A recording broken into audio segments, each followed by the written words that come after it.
Salut tout le monde, moi c'est Anaïs et aujourd'hui dans Nouvelle Vision, on va faire un truc de dingue. On va oser.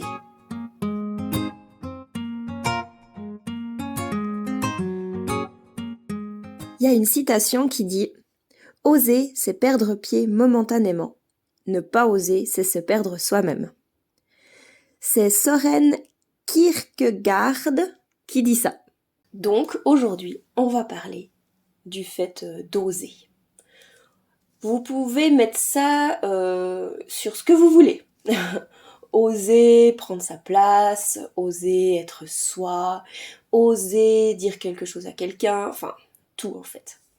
Tous les petits trucs qui nous challengent et voilà. Du coup aujourd'hui, j'ai juste envie de vous donner ma vision des choses, des petits conseils peut-être, et voilà, juste de pouvoir échanger là-dessus, et c'est avec plaisir que je lirai vos commentaires si vous en mettez. Voilà. Donc, oser. Pourquoi j'ai voulu faire ce thème ? Eh bien parce que il m'a fallu tout ça pour oser faire un premier podcast. Vraiment, c'était dur pour moi de me lancer à le faire. Et c'est comme ça pour beaucoup de choses en fait, au niveau professionnel pour moi. Il y a plein d'endroits où j'ose et il y a plein d'endroits où j'ose pas. Au niveau personnel, ça va, j'ai l'impression d'être assez courageuse, même si c'est pas le bon terme. Mais ouais, j'ai l'impression d'être assez courageuse, j'ose faire plein de trucs, je suis... Ouais, ça va. Mais au niveau professionnel, oh là là, je me pose tellement de questions. Et j'ai tellement peur de dire des choses fausses, et j'ai tellement peur, et voilà. Et du coup, en fait, toutes ces pensées, ça me bloque. Ça me bloque, et du coup, je fais pas. Je procrastine, je remets à demain, et en plus, bon, moi j'ai un petit défaut, c'est que je suis perfectionniste. Ouais, je sais, c'est le genre de défaut qu'on dit aux entretiens d'embauche. Quel est votre défaut ? Je suis perfectionniste. Voilà. Non, mais par contre, c'est vraiment un défaut pour moi. Alors, ça me sauve la vie dans beaucoup d'endroits, mais par contre, oh là là, des fois, ça peut vraiment me bloquer parce que j'ai l'impression que c'est jamais assez bien ce que je fais. Donc, voilà, il m'a fallu tout ça la semaine passée pour vous poster le premier épisode de mon podcast, qui d'ailleurs, voilà, je l'aime pas du tout. Mais je l'ai fait.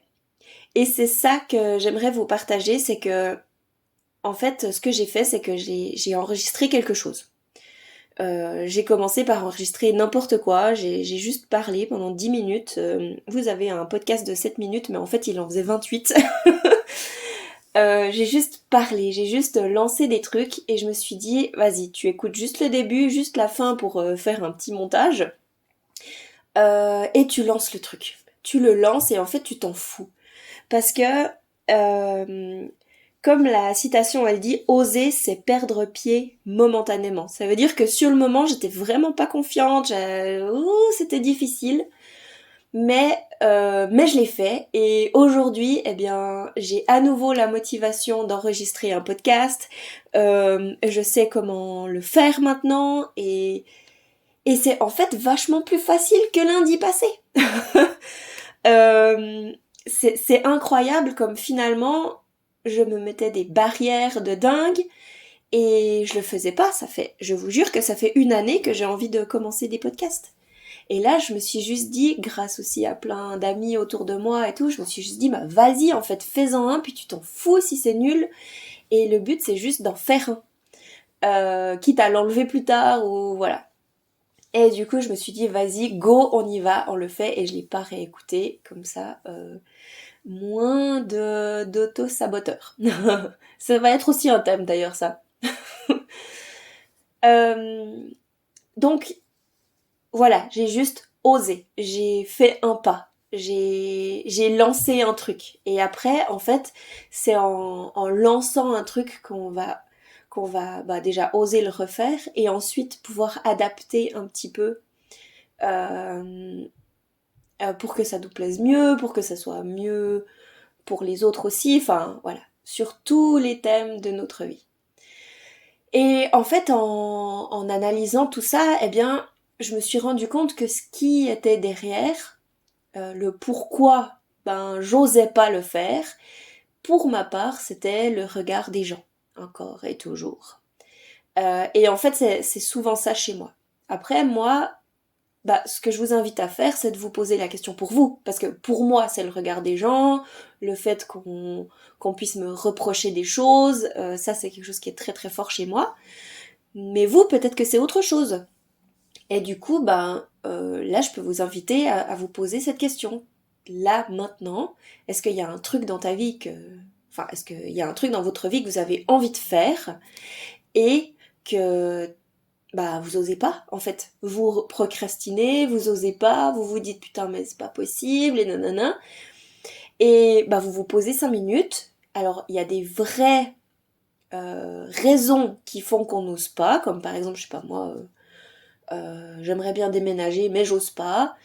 Mais en même temps je suis pas toute seule dans cette situation, j'ai mes enfants, ça les fait changer d'école, enfin bref, il y a plein de trucs qui fait qu'aujourd'hui, j'ai pas encore le courage de déménager. Et c'est pas grave. C'est un autre combat. Mais concrètement, lancer un podcast, je risque rien. Il n'y a pas d'argent en jeu, je risque pas de perdre ma maison, il y avait aucun risque. Le seul risque, c'était que, oh mon Dieu, on m'aime pas. Voilà. Donc, posez-vous la question de quel est le coût derrière le fait que vous voulez oser, derrière la chose que vous voulez oser faire. Est-ce qu'il y a réellement des choses à prendre en compte au niveau rationnel, je veux dire, argent, personnes autour de vous, qui a des réelles répercussions, voilà. Donc ça, il faut les prendre en compte, hein. On n'est pas juste perché, bisounours, tout est beau, on se lance dans le vide, non. Il faut quand même être réfléchi. Et ensuite, quelle est derrière ça encore la vraie raison qui fait que vous osez pas? Donc moi, voilà, le regard des gens, les gens qui m'aiment pas, qui peuvent me dire... moi, en fait, le pire le truc qui me bloquait le plus, c'est qu'à chaque fois, je m'imaginais lire un commentaire méchant.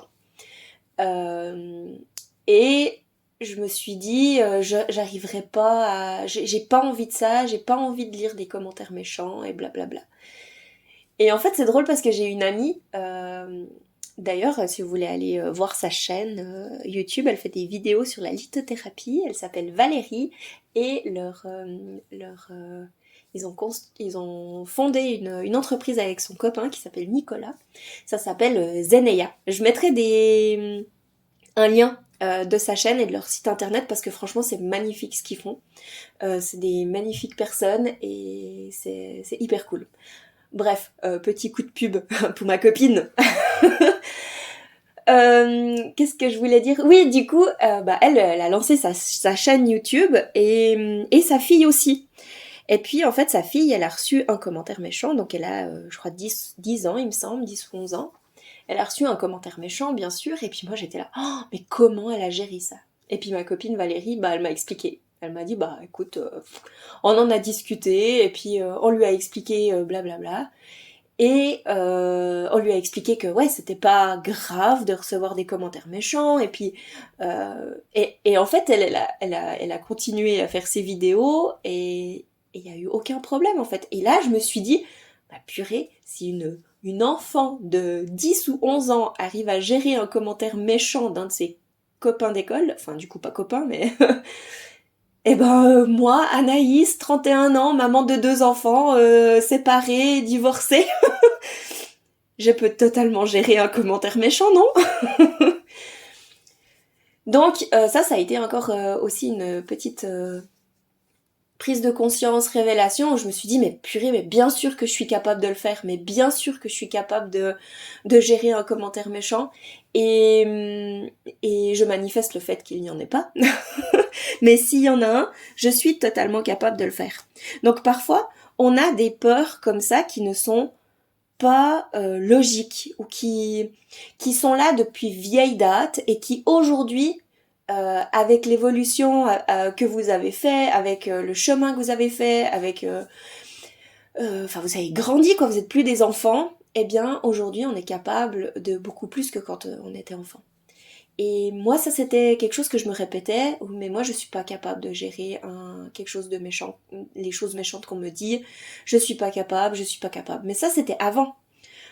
Aujourd'hui, avec tout ce que enfin, toute la vision des choses que j'ai, tout le travail que j'ai fait sur moi et que j'ai encore à faire, bien sûr, enfin, je suis totalement capable de gérer des personnes qui n'aiment pas ce que je fais. Et en fait, d'un côté, c'est merveilleux qu'il y ait des personnes qui n'aiment pas ce que je fais, parce que bah, déjà, ça montre la diversité de l'humain, et ça je trouve ça, j'ai toujours trouvé ça merveilleux, donc finalement pourquoi pas dans mes commentaires aussi.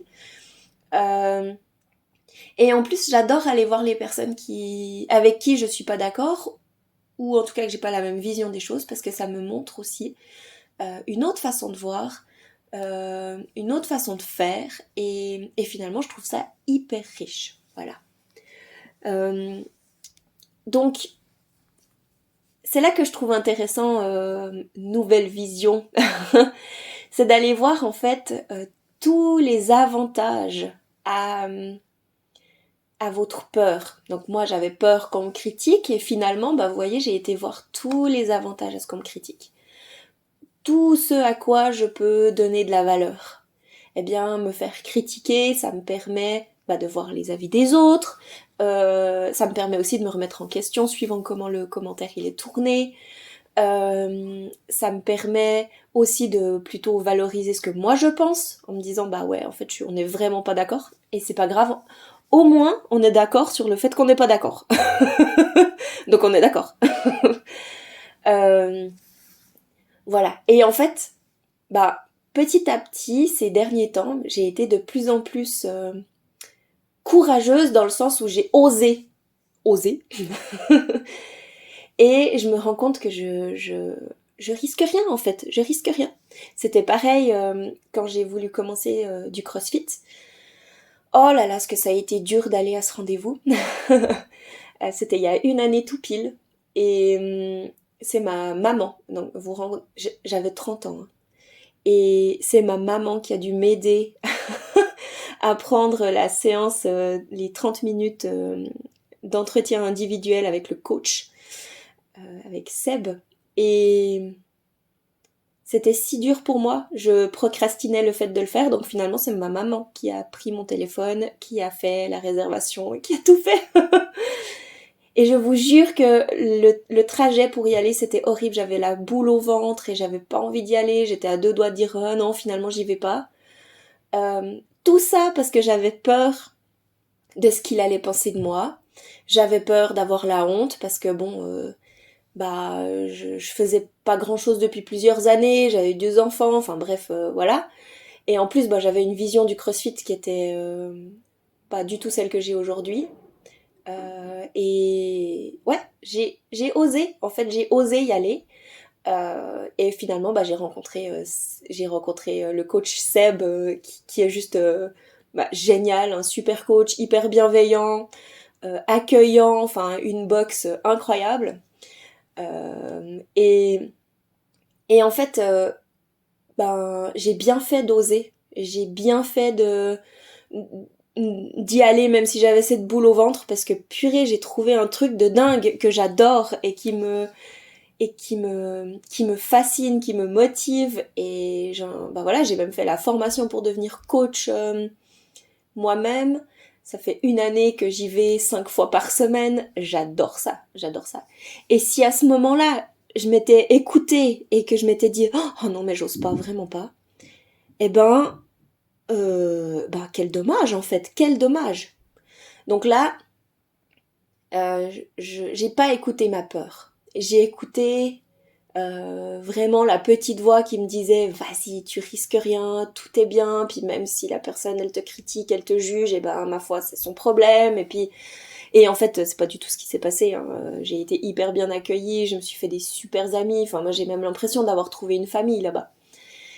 Et en fait c'est ça la différence entre écouter sa peur et écouter sa petite voix qui te dit vas-y. En fait, c'est ça, juste faire la différence. Il faut écouter son discours interne pour savoir si, euh, si c'est un non ou si c'est un non parce que j'ai peur. C'est pas pareil. Si c'est un non parce que c'est non, c'est pas pareil qu'un non parce que j'ai peur. Et là typiquement, le podcast, c'était ouais, non, parce que j'ai peur. Et en fait, il y a plein de choses comme ça que juste en se posant et en se disant pourquoi je ne fais pas cette chose-là qui pourtant serait bénéfique pour moi, on arrive assez facilement, je trouve, à trouver le pourquoi. Et souvent, c'est aussi en se projetant.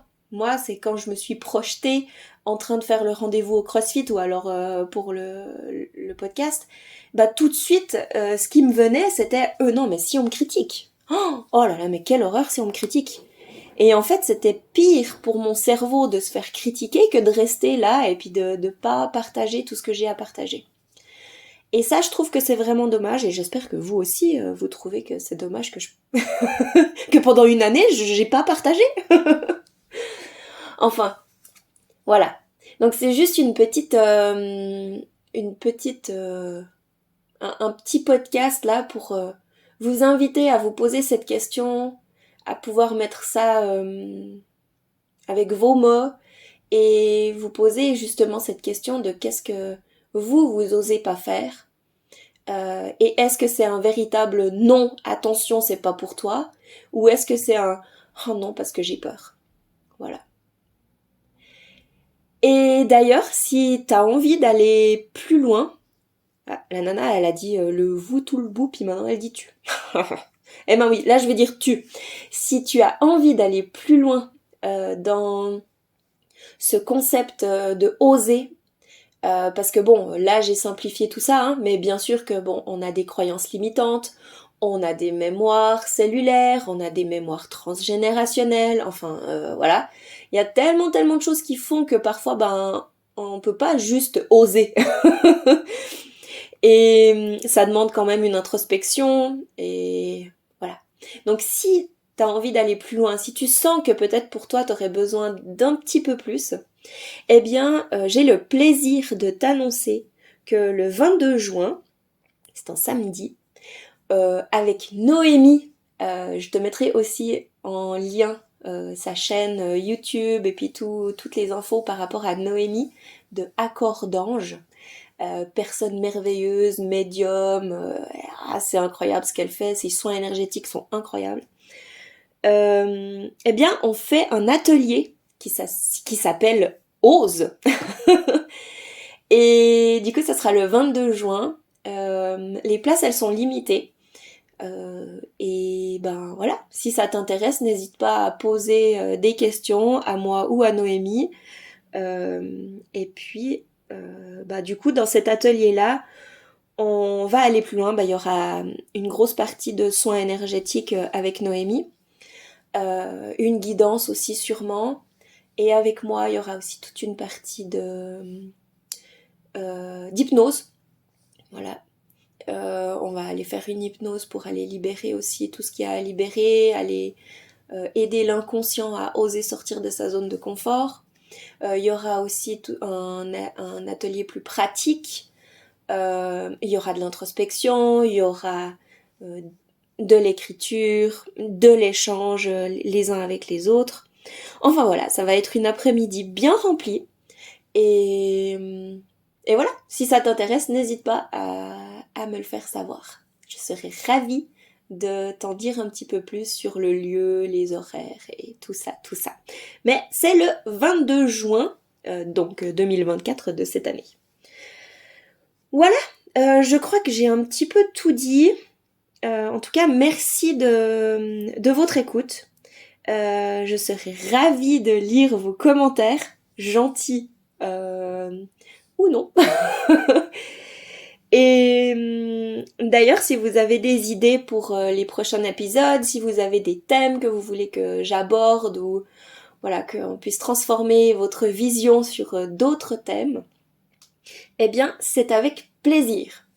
Et je me réjouis de vous retrouver dans un nouvel épisode prochainement.